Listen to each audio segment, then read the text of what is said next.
Shadia Mansour featuring the Palestinian hip-hop group DAM. This is Democracy Now!, democracynow.org, The War and Peace Report. I'm Amy Goodman. For more than 35 years, thousands of nonviolent drug offenders have been jailed for lengthy terms under New York's draconian Rockefeller drug laws. The laws impose lengthy minimum sentences on drug offenders, even those with no prior convictions. The laws have disproportionately targeted people of color while giving prosecutors de facto control over how long convicts are jailed. But those laws could be on their way out. The New York State Assembly is set to vote today on legislation that would allow judges to send drug offenders to substance abuse treatment instead of prison. The legislation would also allow thousands of prisoners jailed for nonviolent drug offenses to have their sentences reduced or commuted. New York Governor David Paterson is also preparing a measure that would let judges determine sentences instead of having to follow state-imposed mandatory minimums. It's the latest step in a long campaign to repeal the Rockefeller drug laws. The effort's been propelled by a grassroots campaign involving many ex-prisoners. I'm joined now by two guests. Here in the Firehouse studio, Kirk James was released in 2003 after serving 9 years in jail as a first-time offender. He's now a social justice activist who actively campaigns against the Rockefeller drug laws.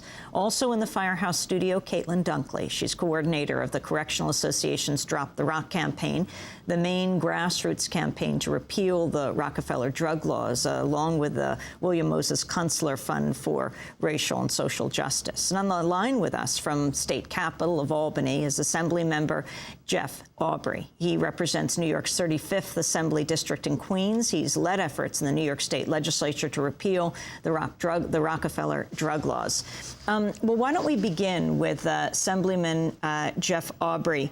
Tell us what the legislation that you've co-sponsored is today. Many have characterized it as repealing the drug laws, but it's not exactly doing that. It doesn't entirely repeal all that Rockefeller does, but it does restore discretion to judges for offenses from the B level down, so that a judge will no longer be bound by the mandatory minimum and will be able to use a variety of options regarding sentencing for someone who is convicted or pleads to a drug possession or sale charge. Explain what a mandatory minimum is. A mandatory minimum essentially establishes a minimum number that an individual must serve if convicted. There is no discretion associated with that. That would mean that that person must go to prison and must serve that particular period of time. And by removing it, we give, as I say, the option for treatment or split sentences or a variety of options that a judge might fashion once he looks at the full evidence of a case after a trial. Kirk James, why don't you tell us your story? Hey, how you doing, Amy? Well, I was incarcerated at 18 as a first-time offender, so to speak. I was a first-year college student who was approached by an undercover informant who actually turned out that he worked for the ATF. And this Bureau person, of Alcohol, Tobacco Finance. Yeah, and what this person actually did was, I like to say that I was entrapped. I don't know what better word to say, but I never sold drugs. I never had any involvement with drugs. And this person told me that if I could arrange for his friends who were looking to buy drugs, that they would pay me a substantial amount of money. So this occurred over a few months where I said no. I initially declined the offer, and he was very persistent. He told me that the money would be great and that they'd be willing to pay a lot more than the street value, so to speak. I was eventually able to find someone who would be able to provide the drugs for them. And so I acted as a medium, so to speak. And this went on for a period of 4 months where drugs was exchanged. I had no direct I wasn't involved directly in the sale, so to speak. I mean, I helped to arrange the sale, to facilitate the sale.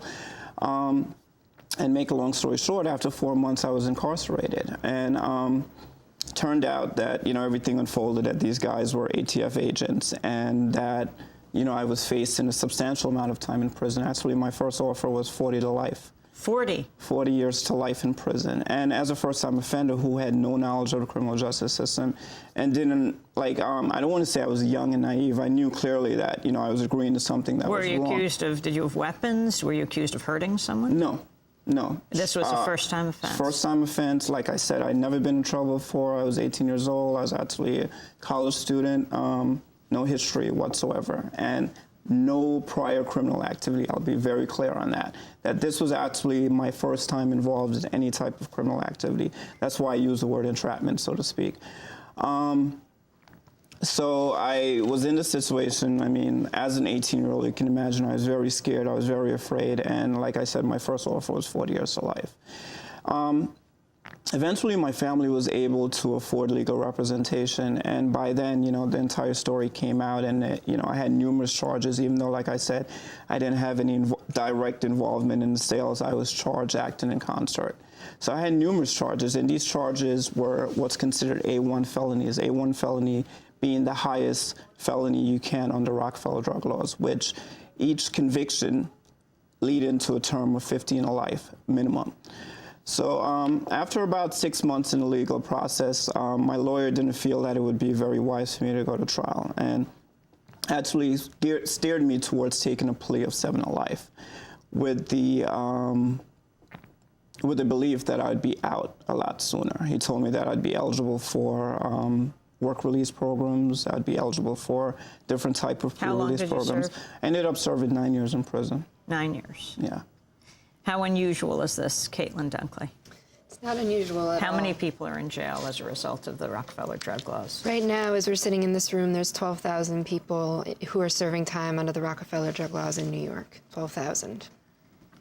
You're with the Correctional Association. Explain what that is. The Correctional Association is a nonprofit agency that was founded in 1844 and works on a range of incarceration policies and prison policies. And Drop the Rock is the campaign, the statewide grassroots campaign to repeal the Rockefeller drug laws.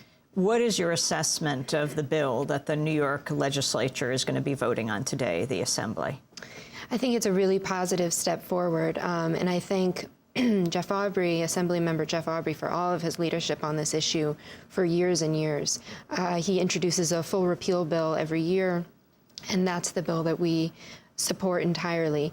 The reform bill, which is going to be voted on, I believe, tomorrow in the State Assembly, is, like I said, a step forward, but has also some shortcomings to it. What are your concerns? My concerns are that it limits judicial discretion in many cases. And so in particular, if people have any history of a violent felony in the past 10 years, if anyone, is selling drugs to a minor, if anyone is charged with a sex offense, and if anyone has a gun during the commission of the crime, all of those people are going to face mandatory sentences, and the judge's hands are going to be tied in those cases. Meaning the judge has no discretion. The judge has no discretion in those cases. And so at the end of the day, it's going to be 40 or 50% of future drug offenders are eligible for discretion, and another 50% are not eligible. So this is only going to affect half of the people?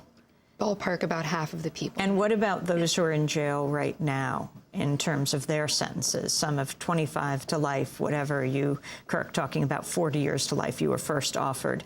Caitlin, what about those people in jail now? There'll be some retroactive relief for B-level people charged with B-level felonies and down, meaning B, C, D, and E. And folks who are serving time for A-level felonies will not be eligible, and folks who are coming in for A-level convictions will not be eligible for judicial discretion.